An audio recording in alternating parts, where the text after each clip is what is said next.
ఒకసారి ఒక ఊర్లో ఒక తల్లి చనిపోయింది. ఆ తల్లి మంచి ఆఫీసర్, చనిపోయింది. మంచి సేవ కూడా చేసింది, అనేక సంఘాలలో వాక్యం కూడా బోధించింది. ఉద్యోగంలో ఆఫీసర్, తర్వాత శేష జీవితం అంతా రిటైర్డ్ అయిన తర్వాత 30 ఏళ్ళు పైగా దేవుని సేవలో వాడబడింది. ఆ తల్లి చనిపోయింది. చాలామంది వచ్చారు. కొడుకు కోడలు అనుకునంటే ఎవరు రారు అని చాలామంది వచ్చారు. మరలా జ్ఞాపకార్థ కొడుకు పెట్టారు, చాలామంది వచ్చారు. అప్పుడు కోడలు అనిందంట, ఈ ముస్లాంని చూసి ఎవరు వస్తారు, మనల్ని చూసి వస్తున్నారండి, నిన్ను చూసి వచ్చారు అందరూ అని రెచ్చగొట్టిందంట.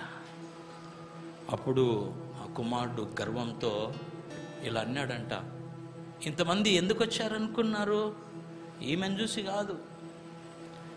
ఒకవేళ ఈమెను చూసి రావాలనుకుంటే కూడా ఈమె వయసులో అందరూ చచ్చిపోయినరు, ఈమె వయసులో అందరూ చచ్చిపోయినరు.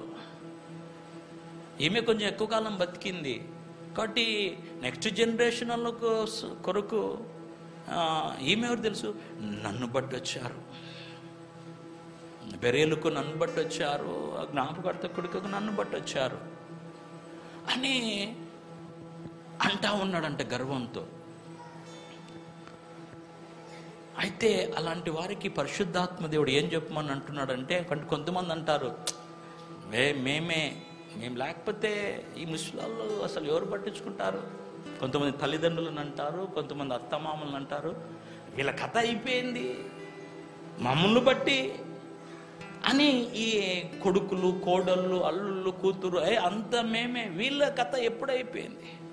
దేవుడు నన్ను ఏం గుర్తు చేయమంటున్నాడంటే, సరేయ్యా ఆమె వృద్ధురాలు, ఆయన వృద్ధురాలు, డాడీ కావచ్చు, మమ్మీ కావచ్చు, తల్లిదండ్రులు అత్తమామలు కావచ్చు, వాళ్ళు ఓల్డ్ ఏజ్లో 80, 90, 90లో చనిపోయారు. వారి భూస్థాపనకు కార్యక్రమాలకు నువ్వు అంటున్నావు కదా, కొడుకు కోడలు అహంకారంతో నన్ను చూసే అంత అని. ఈ సమయంలో దేవుడు అలాంటి వారికి ఏం గుర్తు చేయమంటున్నంటే, నువ్వు పుట్టినప్పుడు నిన్ను చూడ్డానికి అందరూ వచ్చారు. ఎవరిని చూసి వచ్చారు? ఎవరిని చూసి వచ్చారు? నీ తల్లి నీ తండ్రిని చూసి వచ్చారు. దేవునికి స్తోత్రం కలుగును గాక. హల్లెలూయా. నీకు పేరు పెట్టినప్పుడు నీకు ఇంకా మాటలు రావు, జొల్లు గార్చుకుంటూ ఉండేవాడివి. నీవు జొల్లు గార్చుకునే సమయంలో నీకు పేరు పెట్టినప్పుడు బంధువులందరూ, ఫ్రెండ్స్ అందరూ వచ్చారు. నిన్ను బట్టి కాదు, నీ జొల్లు గార్చుకుంటే ముఖాన్ని బట్టి కాదు, నీ డాడీని మమ్మీని బట్టి. దేవునికి స్తోత్రం కలుగును గాక. హల్లెలూయా. ఆమేన్.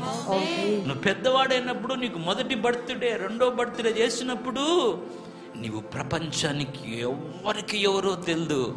నీ మమ్మీ డాడీని బట్టి మొదటి బర్త్డేకి వచ్చి ఘనంగా వేడుకలు చేశారు.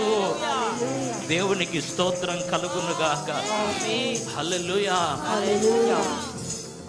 అదే తల్లిదండ్రులు నీకు పెళ్లి చేసినప్పుడు నీ పెళ్లికి అందరు వచ్చారే, ఆ 10% నీ ఫ్రెండ్స్, వాళ్ళు కూడా సగం మంది తాగుబోతులు, అల్లరి వాళ్ళు, మందు కోసం వచ్చేవాళ్ళు, అల్లరి చేయడానికి వచ్చేవాళ్ళు, పార్టీల కోసం వచ్చేవారు. ఏంటి మామ పార్టీ అనేటోళ్ళు.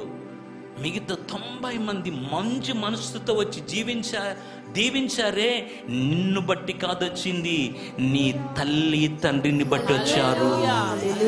దేవునికి స్తోత్రం కలుగును గాక. ఆ వివాహమైనప్పుడు రాత్రి పుట్టున మరుసటి రోజు కొంత అప్పులు ఉంటాయి, అప్పులు తీర్చుకోవాలి. ఆ కవర్లు, చదివింపులు ఓపెన్ చేసి చూసుకోవాలి. కొంతమంది 100 రూపాయలు, 1000 పదార్లు, 10,000 పదహారులు, ఉంగరాలు, చైన్లు, స్టీల్ సామాన్లు, కుక్కర్లు ఇచ్చారే. బిడ్డా, నిన్ను చూసి కాదు, నీ తల్లి తండ్రిని చూసి. ఎందుకో తెలుసా? నీ తల్లి తండ్రి 100 మంది పెళ్లిళ్ళకి వెళ్ళి 100 మందికి గిఫ్ట్లు ఇస్తే ఆ గిఫ్ట్లు రిటర్న్ గిఫ్ట్ గా ఇవ్వాలని నీ తల్లిదండ్రులను బట్టి వచ్చారు. నీ ముఖానికి నువ్వు ఏ రోజు ఏ పెళ్లికి వెళ్ళి గిఫ్ట్ లేదు. ఒకవేళ నువ్వు అమ్మ నేను పంపించిన, అరే నేను రాలేనన్నా, ఆ పెళ్లికి పో అన్నా, కవర్ ఇచ్చి పంపించేది నీ తల్లే. ఆ కవర్కే రిటర్న్ గిఫ్ట్ వచ్చింది. దేవునికి స్తోత్రం. ఇలా ఒక వయసు వచ్చిన తర్వాత, యవనస్తులు పెరిగి పెద్దవారైన తర్వాత, భార్యాభర్తలు అయిపోయిన తర్వాత, వారు ఎంతసేపు ఏమనుకుంటారో తెలుసునా? ఫ్రీడమ్ కావాలి, నా అత్త మామ దూరంగా ఉండాలి, వీలైతే అనాథాశ్రమం వేసేయండి, మాకు అడ్డుండొద్దు, లేదంటే మనమే వేరే ఇంటికి వెళ్ళిపోదాం, వాళ్ళని ఎక్కడ ఉండమనో, వేరే ఇంటికి వాళ్ళన్నా ఉండకూడదు, మనమే ఉండాలి, లేదంటే వాళ్ళని ఉండమనో, మేము వెళ్ళిపోతాం. స్వేచ్ఛ నరకానికి పంపిస్తుంది. స్వేచ్ఛ నరకానికి పంపిస్తుంది. ఆ రోజు కన్న తర్వాత నీ తల్లి నిన్ను విడిచిపెట్టుంటే ఒక్క రోజుకి ఎండిపోయి ఉండేవానివి. ఆ తల్లి తన రక్తాన్ని పాలుగా చేసి నిన్ను పోషించింది. తల్లి తన రక్తాన్ని పాలుగా చేసి నీకు ఆహారంగా మార్చి పెడితే ఇప్పుడు నువ్వు ఎదిగి పెద్దవాడివయ్యావు. దేవునికి స్తోత్రం. ఈనాడు చాలా మందికి స్వేచ్ఛ ఎక్కువ. అత్తమామలు పక్క పెట్టేసే, మంది వేరే వంట, వాళ్ళది వేరే వంట. సిగ్గుండాలి, సిగ్గుండాలి. నీ తల్లిదండ్రులకు అన్నం పెట్టలేని వాడవు, నీ తల్లిదండ్రులకు పోషణ ఇవ్వలేని వాడవు, నీ తల్లిదండ్రులను పక్కన పెట్టేవాడవు. నీ తల్లిదండ్రుల స్టవ్ వేరు, నీ స్టవ్ అనేవారు. వారే ఎలాంటి విశ్వాసాలండి? వారే ఎలాంటి విశ్వాసం? ఉంటున్నది నీ తల్లిదండ్రుల ఇంట్లో, ఉంటున్నది నీ తల్లిదండ్రుల ఇంట్లో, బతుకుతున్నది తల్లిదండ్రుల దయ మూలంగా. మళ్ళీ తల్లిదండ్రుల వంట వేరు. వాళ్ళు చేస్తే నేను తిన్నాను, నేను చేస్తే వాళ్ళకి పెట్టాను. స్వేచ్ఛ నరకానికి వెళ్ళకుండా స్వేచ్ఛకు హద్దులు మనం వేసుకోవాలి. దేవునికి స్తోత్రం కలుగునగా. నీ తల్లిని నీ తండ్రిని సన్మానించుము, అప్పుడు నీవు దీర్ఘాయుష్మంతుడుగా ఉంటావు. దేవునికి మహిమ కలుగునగాక. నువ్వు దీర్ఘాయుష్మంతుడుగా ఉంటావు. హల్లెలూయా. నేను మొన్న ఒక పోస్ట్ పెట్టి, ఎందుకో దేవుడు నాకు గుర్తు చేశాడు, తల్లిదండ్రుల పిల్లలు ఎలా చూసుకోవాలి, ఆ పిల్లలు తల్లిదండ్రులను చూసుకోకపోతే ఏమైపోతారు అని పోస్ట్ పెడితే ఒక పాస్టర్ నాకు రిప్లై ఇచ్చాడు. బుడంకాయల దొంగ అంటే భుజాలు తడుక్కున్నట్టు. నా తల్లి లాంటి తల్లి నీకుంటే తెలుస్తుంది ఆమె ఎంత పనికి మాలిందో, మేము ఎలా ఆమెను గౌరవించాలని పోస్ట్ పెట్టాడు. ఆయన పాస్టర్ సంఘం నడుపుతున్నాడు. అరే నువ్వు సంఘంలో ఏం బోధిస్తావు? ఇంకా నువ్వు సంఘంలో ఏం బోధిస్తావు? నువ్వు సంఘంలో ఏం బోధిస్తావు నువ్వు అంటే ఆమె చాలా ఇది, నువ్వు కూడా చిన్నప్పుడు చాలా ఇది, నువ్వు అక్కడిక్కడ కొట్లాడుకొని గలాటాలు చేస్తే నీ ఇంటి మీదకి జనం వస్తే మీ అమ్మ వీడు పనికి మాలనాడు పో అని నేను ఇడిసల గుండెల్లో దాచుకొని పోండ్రా పోండ్రా పోండ్రా ఏం కాదు పో అనింది. ఆ తల్లిదండ్రులు కొట్లాటకు వస్తే ఏమ్మా మీ పిల్లోడు మా పిల్లని కొట్టంటే, ఏదోలయ్యా సర్దుకోండి, పిల్లోడు పాపం తప్పు చేశాడు క్షమించండి అని నీకోసం క్షమాపణ వేడుకుందా తల్లి? లేకపోతే ఆ రోజు నీ తోలు తీసేవాళ్ళు. దేవునికి స్తోత్రం, దేవునికి స్తోత్రం చెప్పండి. దేవునికి మహిమ కలుగులుగాక. హల్లెలూయా. స్వేచ్ఛ హద్దులు దాటొద్దు. బైబిల్ చెప్తా ఉంది, దేవుడు నిన్ను స్వతంత్రుగా చేశాడని, స్వేచ్ఛనిచ్చాడని. రక్షణ అనేది మనం పాపం నుంచి విడుదల కలిగజేసి స్వేచ్ఛనిచ్చింది, ధర్మశాస్త్రం నుంచి విడుదల కలిగజేసి స్వేచ్ఛనిచ్చింది. కానీ నీ ఇష్టానుసారంగా జీవితం జీవించడానికి కాదు, బైబిల్ నీకు స్వేచ్ఛనిచ్చింది. దేవునికి స్తోత్రం. హల్లెలూయా. కాబట్టి నిన్న బాప్తిసం తీసుకుని 8 మంది కావచ్చు, ఆల్రెడీ సంఘంలో బాప్తీసం తీసుకునే వాళ్ళు కావచ్చు, తీసుకుపోయే వాళ్ళు కావచ్చు, పెద్దలు, పిల్లలు, కూతుర్లు, కోడళ్ళు, కుమారులు, అల్లుళ్ళు, మన్మలు, మన్మరాళ్ళతో ఈరోజు దేవుడు మాట్లాడుతూ ఉన్నాడు. పెద్దలు బతికుండంగా వారి విలువ తెలియదు, వారు చేసే ప్రార్థన విలువ తెలియదు, ఆ ప్రార్థన కుటుంబానికి కంచెగా ఉంటుందని తెలియదు. వారు హ్యాపీగా, స్వేచ్ఛగా, ఆనందంగా రెక్కలు కొట్టుకొని తిరుగుతూ ఉన్నప్పుడు అనుకుంటారు, చూడండి మా కథ ఏందో చూడండి అనుకుంటారు.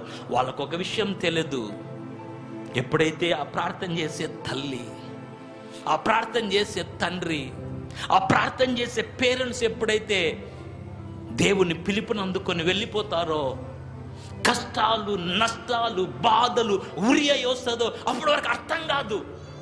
మొదటి 2 రోజులు అనుకుంటారు పోయింది, ఇప్పుడు మనకు హ్యాపీ అనుకుంటారు.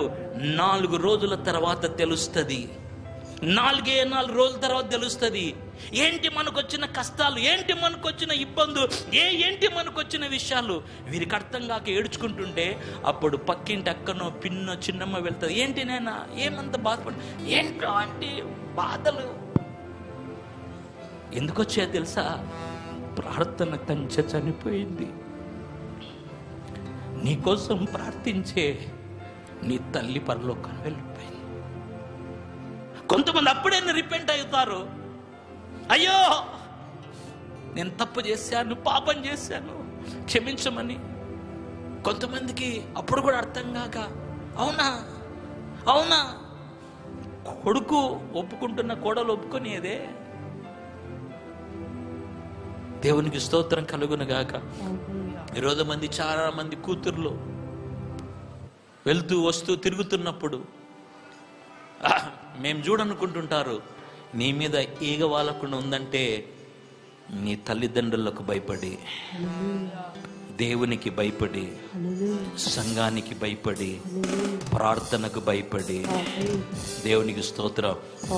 ఈనాడు చాలా మంది యవ్వన కోడళ్ళు ఉంటారు, యూత్ డాటర్ ఇల్లాస్, యవ్వన కోడళ్ళు.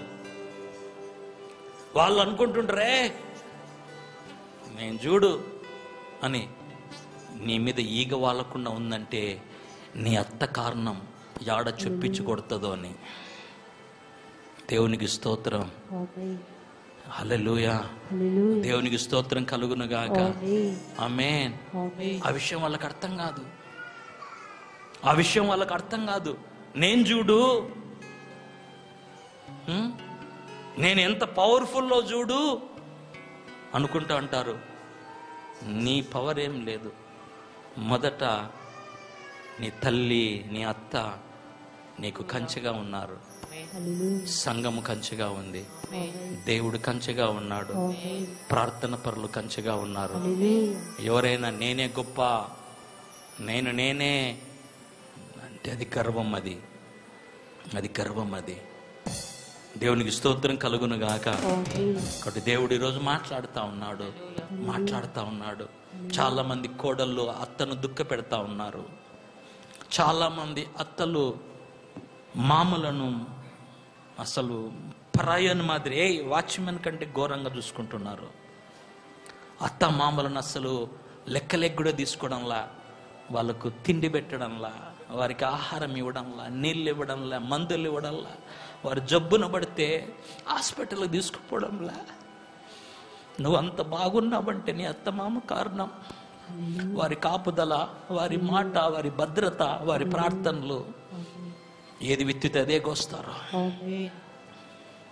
కోడన్లు, కూతుర్లు, మీరు కూడా పెద్దవారైతారు. ఈరోజు నువ్వు కోడలుగా ఉన్నప్పుడు నీ అత్తకు ఒక ముద్ద అన్నం పెట్టకపోతే, నువ్వు అత్త అయినప్పుడు నీకు కూడా ఎవరు ముద్ద పెట్టరు, కాలచక్రం, సైకిల్ తిరుగుతూనే ఉంటుంది. నిన్న కూడా బోటింగ్ చేశారు. ఒక పెడల్ కిందికి పోతే ఒక పెడల్ పైకి వస్తుంది, ఒక పెడల్ కిందికి పోతే ఇంకొక పెడల్ పైకి వస్తుంది, ఒక పెడల్ పైకి వస్తే ఒక పడి కింద. దీన్నే సైక్లింగ్ అంటారు, సైకిల్ సిస్టమ్. దేవునికి స్తోత్రం కలుగును గాక. హల్లెలూయా. మారు మనసు పొందాలి, మారు మనసు పొందాలి, నిజమైన విశ్వాసులుగా ఉండాలి, ప్రేమ కలిగి ఉండాలి. సంవత్సరాలు మారుతుంటే లాభం లేదు, బ్రతుకులు మారాలి, హృదయాలు మారాలి, బూజు దులిపేసుకోవాలి, బూజు దులిపేసుకోవాలి. హల్లెలూయా. ఒక క్రొత్త ధనంలోకి రావాలి. దేవునికి మహిమ కలుగును గాక. క్రీస్తు కేంద్రీకృత కుటుంబముగా ఉండాలి, క్రీస్తును కలిగిన కుటుంబముగా ఉండాలి. హల్లెలూయా. యేసే గొప్పనా మరియమ్మ గొప్పనా? కలిగి ఉన్నదేది ఆయన లేకుండా కలగలేదు. దేవునికి స్తోత్రం. కలిగి ఉన్నది ఏది ఆయన లేకుండా కలగలేదు. అంత గొప్ప దేవుడు. ఆయన అనుకుంటే ఏ గర్భంలో అయినా పుట్టొచ్చు. చెప్పండి, అవునో కాదా? అసలు అనుకుంటే ఏ గర్భం లేకుండా కూడా పుట్టొచ్చు. దేవుడు అంటే ఆయనకేంటి? ఆయన సర్వశక్తిమంతుడైన. అయితే ఒక కన్యక గర్భాన్ని ఎన్నుకున్నాడు, కన్యక గర్భంలో పుట్టాడు. అప్పుడు ఆయన అనుకోలేదే, నేను దేవుణ్ణి, ఆదియందు వాక్యమైన దేవుణ్ణి అని. అమ్మా, అసలు నిన్ను పుట్టించింది నేనే అని అన్నాడు ఎప్పుడన్నా? చెప్పండి, నేను పుట్టించింది నేను అన్నాడు ఎప్పుడన్నా? తల్లిదండ్రులకు లోబడ్డాడు, లోబడి జీవించాడు.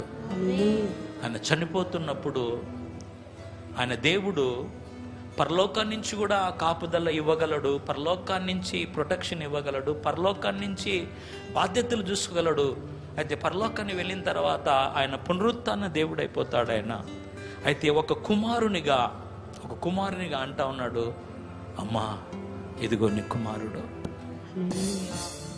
నేను నీకు సాయం చేస్తా ఉంటే, నీ నీళ్ళు తెచ్చిస్తా ఉంటే, కట్టెలు కొట్టించిస్తా ఉంటే, అన్నం పెడతా ఉంటే, నీకు సహాయం చేస్తూ ఉంటే, ఒకటి ఫిజికల్గా నీకు తోడుగా ఉండి సహాయం చేయడానికి ఇదిగో యోహాను నీకు కుమారుడుగా, నీ ఫిజికల్గా నీకు ప్రతి అవసరతను నీకు ఆయన సహాయం చేస్తాడు. నేను ఇక దేవుడిని పరలోకం నుంచి నా కాపుదల నీకు ఉంటుంది.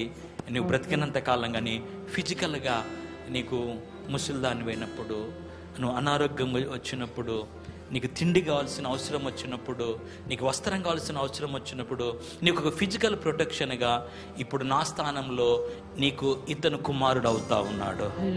అమ్మా ఇదిగో నీ కుమారుడు. అదే అండి యేసుక్రీస్తు అంటే. ఏసేనేమో నమ్ముకుంటారు, ఏసే బుద్ధులు లేనుడేట క్రైస్తవుడు. ఏసే బుద్ధులు లేనోడు క్రైస్తవుడు అని చెప్పుకోవద్దు. ఏసే బుద్ధి లేనోడు నేను క్రిస్టియన్ అని చెప్పుకోవద్దు. ఏసే బుద్ధి లేనోడు నేను ఈ సంఘానికి సంబంధించిన చెప్పుకోవద్దు. బాధ్యతకి ఏసయ్య బాధ్యత కలిగిన వాడండి. బాధ్యత, కుమారుడు అంటే బాధ్యత. భుజముల మీద ఆయన భారం ఉన్నది. కుటుంబ భారాన్ని మోయగలిగిన వాడుగా ఉండాలి. దేవునికి స్తోత్రం కలుగును గాక. హల్లెలూయా. అది యేసయ్య అంటే. పౌలు అదే అంటాడు, క్రీస్తు యేసున కలిగిన ఆ మంచి మనస్సు మీరు కలిగి ఉండండి అన్నాడు. క్రీస్తు ఎలాంటి బాధ్యత, కుటుంబ బాధ్యత మోసాడు, సంఘ బాధ్యత, ప్రజల బాధ్యత, సర్వలోక బాధ్యత. సర్వలోకమ్మ మానవాళి కొరకు వధించబడ్డాడు, తను తాను తగ్గించుకున్నాడు, రిక్తునుగా చేసుకున్నాడు. అది యేసయ్య మనసు అంటే. బాప్తీసం తీసుకున్నటువంటి 8 మంది బాధ్యతగా ఉండాలి. నీ తల్లిని తండ్రిని ప్రేమించాలి. ఫాదర్ మదర్, అదే విధంగా father in law mother in law. దేవునికి స్తోత్రం కలుగునగాక. ఆమేన్. మీరు బాధ్యత కలిగిన వారిగా ఉండాలి. దేవునికి స్తోత్రం కలుగునగాక. సంఘంలో మీ బాధ్యత, మీ కుటుంబంలో మీ బాధ్యత, మీ పిల్లల విషయంలో మీ బాధ్యత, మీ తల్లిదండ్రుల విషయంలో మీ బాధ్యత. రెక్కలు కట్టుకొని పారిపోవాలని చాలా మంది అనుకుంటూ ఉంటారు. ఓవర్ ఫ్రీడమ్ పనికిరాదు, స్వేచ్ఛ ఓవర్ పనికిరాదు. దాన్ని చాలా జాగ్రత్తగా కాపాడుకుంటేనే దాని ద్వారా మనకు గౌరవ మర్యాదలు ఉంటాయి. దేవునికి స్తోత్రం కలుగునుగాక.